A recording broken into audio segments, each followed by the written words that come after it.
Okay, so hello everyone joining today. And for you, I prepared a very brief overview of graph clustering, performance evaluation, a topic which I've been explored in the past few months, and I figured it could be interesting for some of you to have a bit of an overview about how you can compare different clustering algorithms or different clustering assignments.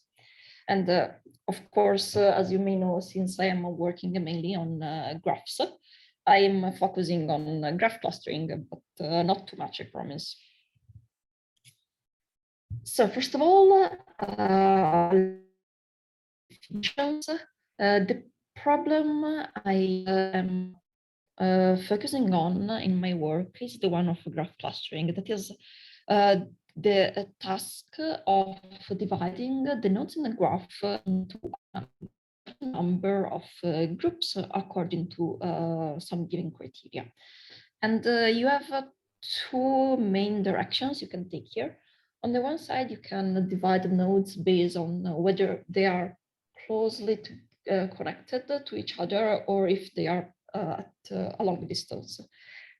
And this would produce groups that resemble communities, which you can think of as groups of friends in social networks, for example. On the other hand, a bit of a more niche approach you can take, but that is as meaningful as the previous one, is dividing the nodes according to the role they have in a graph, where by role I mean a common function that nodes in different parts of the same graph or even in different graphs share and that characterizes them. Then, as I was saying, graph clustering is essentially a specific application of clustering to a specific data structure. And as a result, if you want to evaluate the performance of a clustering model applied to a graph, you can use the general clustering performance measures, such as the silhouette, for example. On the other hand, however, these general performance measures are not specifically designed for graph structures. And as a matter of fact, there's been quite an extensive research into performance measures that are specific to graphs and are basically a direct translation of the definition of a community or in a few cases role. But let's start from the big picture. As I was saying, we can use general clustering performance measures to evaluate graph clustering. And these clustering performance measures can be divided roughly in two main categories. On the one hand, we have the ones that require the ground truth to be known in order to be computed. And on the other hand, we have the ones that can be computed even when the ground truth is unknown. And this is basically the main problem that we are facing with the performance evaluation of unsupervised learning, because in a very few cases you have the ground truth, and we found that there are not that many measures you can compute. But let's start from the easiest one, which is in the ideal case when we are applying unsupervised learning, but we have some ground truths to compare against. So one of the few of the first things that you can do, and that is pretty common in the literature, is to compute the V measure, which is basically the harmonic mean of two other measures that are complementary to each other. We have homogeneity and completeness. Basically, homogeneity will be maximum and so equal to 1 if we have that in a given cluster, so there are only data points that belong to the same ground truth class. And I apologize if I am going to make a bit of confusion with cluster or class. As a rule of thumb, I'm going to use cluster for the predicted labels and the class for the ground truth one. So, okay, so on the one hand, we want each cluster to have only points that are in the same class. But on the other hand, we don't want these points to be spread over different clusters. And this is why we have completeness on the side, which is defined as a measure that is maximum when all data points that have the same cluster belong to the same cluster. And these, I don't put the specific formulas here, but they are essentially computed on the distribution of class within a cluster. And so there's the concept of entropy a bit. But at the end of the day, we want all clusters to correspond to a class. Okay, then another measure which can be computed is purity.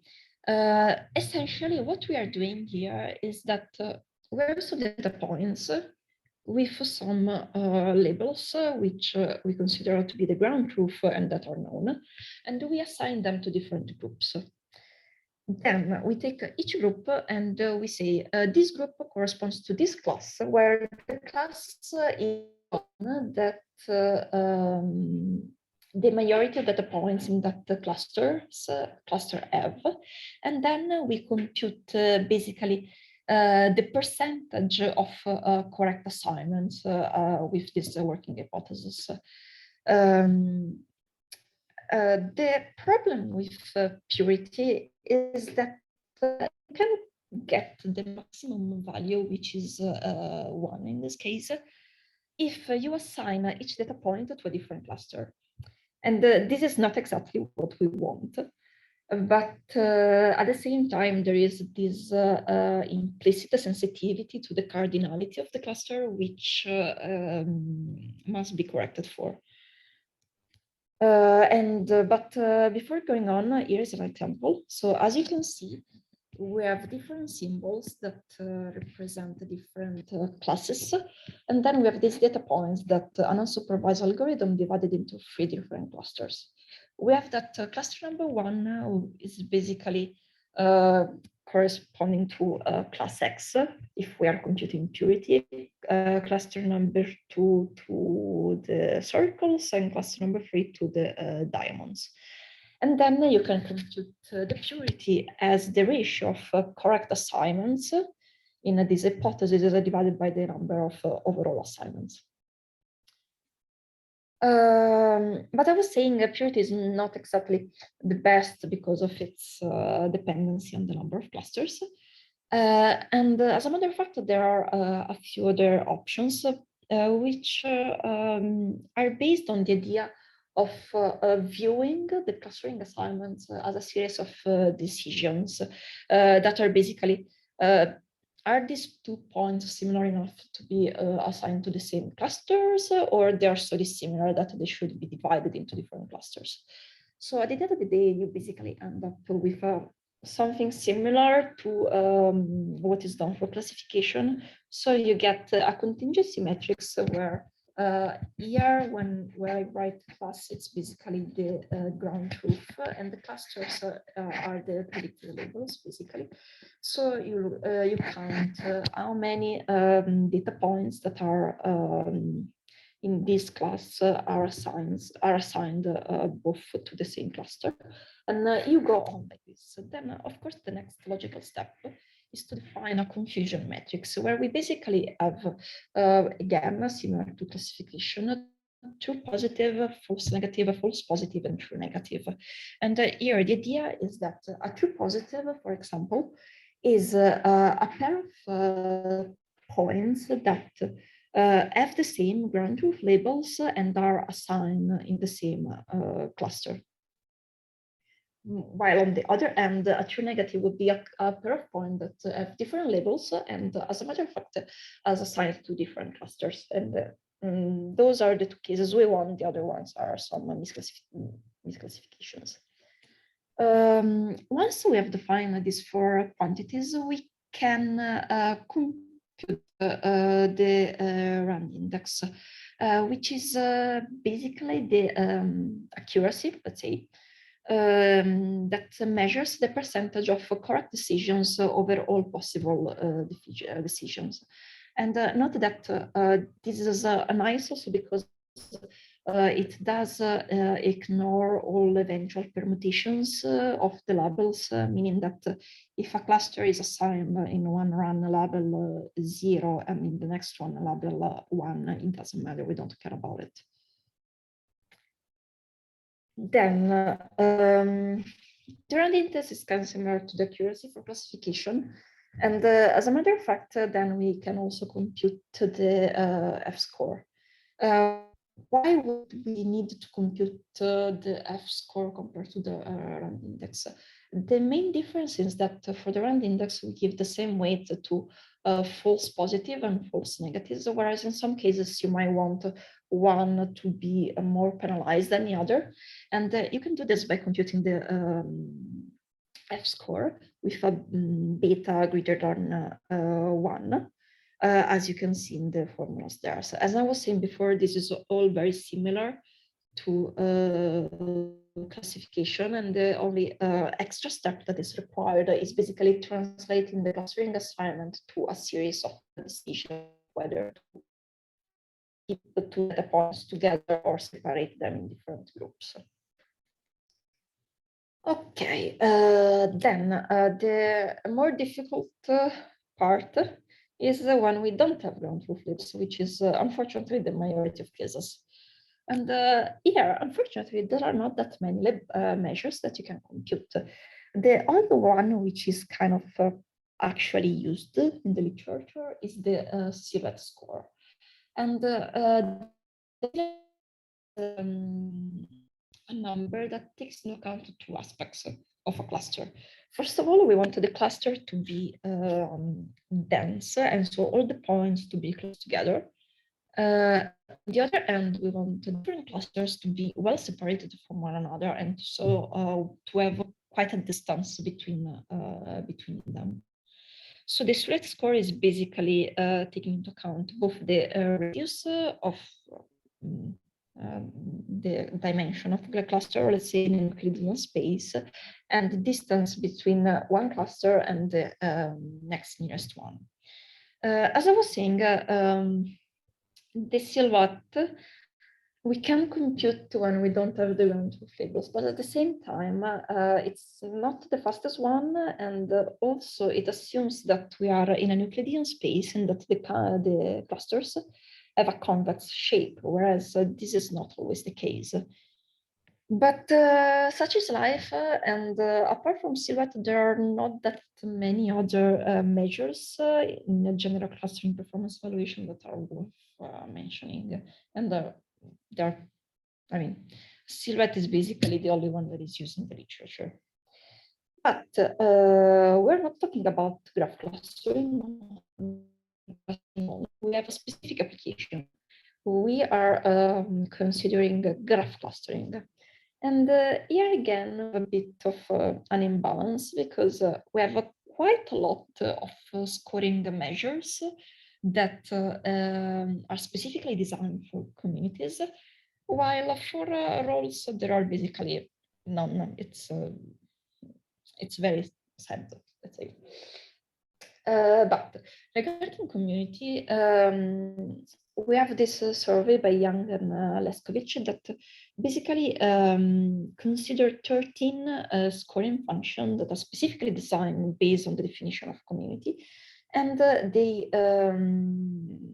measure how reflective they are of the actual ground truth labels. After doing this, they basically measure the correlation, and they end up with the four groups you see here on the slide. We have two bigger ones and two smaller ones. And these groups basically capture different characteristics of a community. So we have that this one with convex ones, normalized cuts, and the other three ones, basically they just drive an unsupervised learning model to maximize the internal connectivity of a community, which is one side of the definition we gave at the beginning. On the other side, we have that we want to minimize the external connectivity, and this is done by the cut ratio and the expansion. Then we have a few others, the ones that are here in this group, so the triangles and the degree. That basically optimize for both at the same time. So they maximize the internal connectivity and they minimize the external one. Then last but not least, we have the modularity, which is here all alone because it is derived from a different intuition behind the community structure, which is basically we can identify a community if we expect if we find a region in the graph that has more edges on the inside than we would expect on random. And as a matter of fact, modularity is basically computed by comparing the graph you have with a random graph with a similar degree distribution. Okay, so now what? Because we saw quite a few options there, but as you can see, it's not that easy because clustering is very important. It's an essential part of machine learning because it has a lot of applications, given that there is not a model to be trained, and for the training, and since there's no training, there's no need for some ground truth labels to be given. But at the same time, you can run all the clustering models you want, but either you take the results and you manually inspect them to figure out if what you ended up with makes sense, or, I mean, you don't have that many options to compare to clustering science or to clustering algorithms to figure out which is the best one. We saw some performance measures that are defined for clustering in general that, however, require the ground truth labels to be known, and this is not always the case. And on the other side, we saw some other measures that are unsupervised in the sense that we don't need the ground truth to compute them. But at the same time, they make some assumptions about either the number of clusters that is present or the shape of the cluster, favoring most of the time convex shapes over non-convex ones. Or we have the last measures we saw, which are basically a direct translation of the definition of community for evaluating graph clustering algorithms.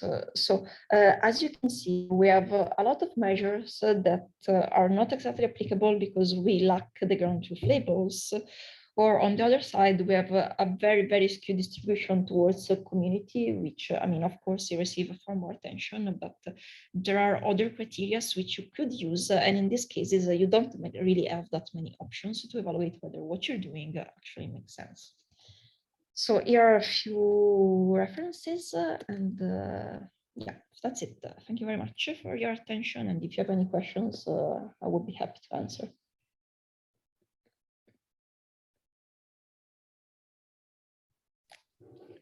Thank you very much, Susanna. So are there any questions from the audience?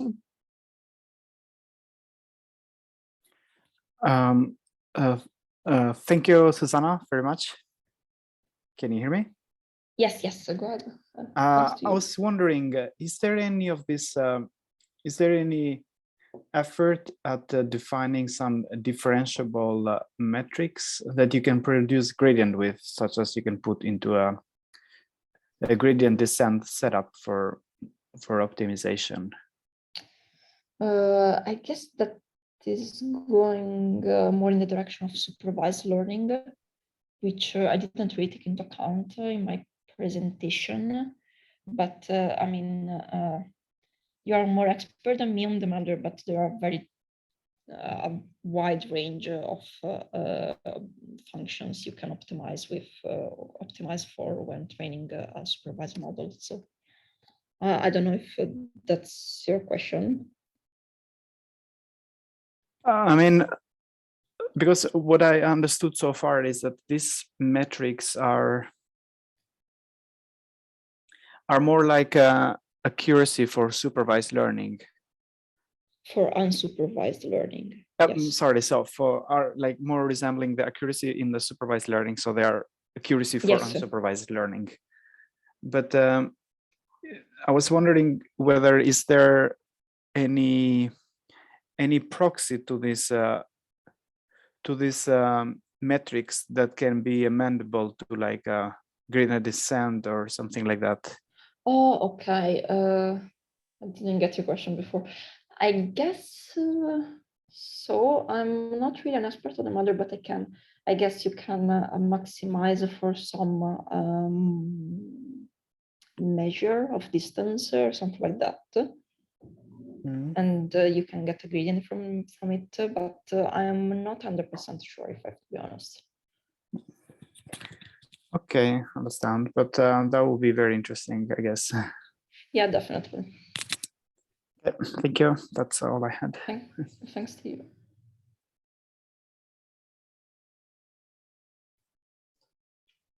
Another question, Susanna? Yes. So regarding specifically metrics for role assignments, so not communities, but more on the role side. As you say, there is not a lot out there. Yeah, they're basically nothing.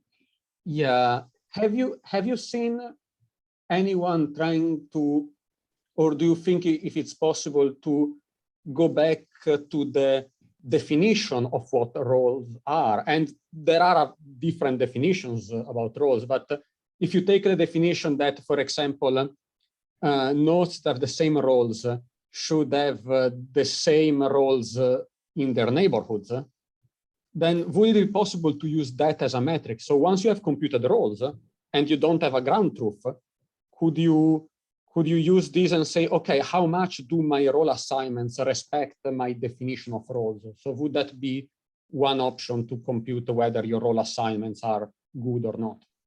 Yes, that's exactly what I'm trying to do. And yes, the most intuitive solution, starting from the definition of role that we agree on, is to have this recursive aggregation of the information that is in a node's neighbor, and use this to figure out whether they are actually connected to their neighbors in a similar manner.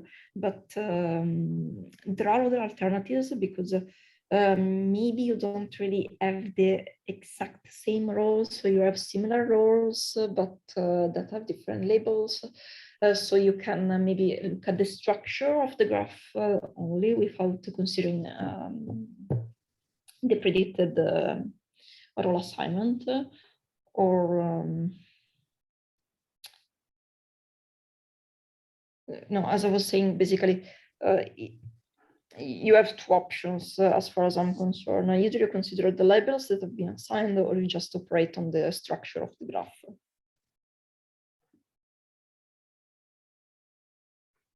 Okay. So, but so basically, there is, so this is what you're trying to do, but so this has not been, like, there are not standardized approaches for this in the literature. No, they're not. What people normally do is test whatever method they are proposing on graphs for which the ground truth is known, or they just compute the silhouette and have a manual look at what is going on, which is not exactly scalable, let's say. Yeah, exactly. Also because, I mean, the silhouette has some assumptions behind it, and you don't really know if those assumptions apply in your case. So it's a bit of a hit and miss. Okay, I understand. Thank you very much, Susanna. Thank you.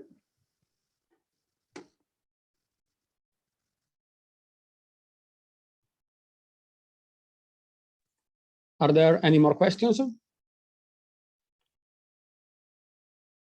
If not, then thank you, Susanna, for your presentation, and thank you, everyone, for joining. And we will have our next seminar in 3 weeks.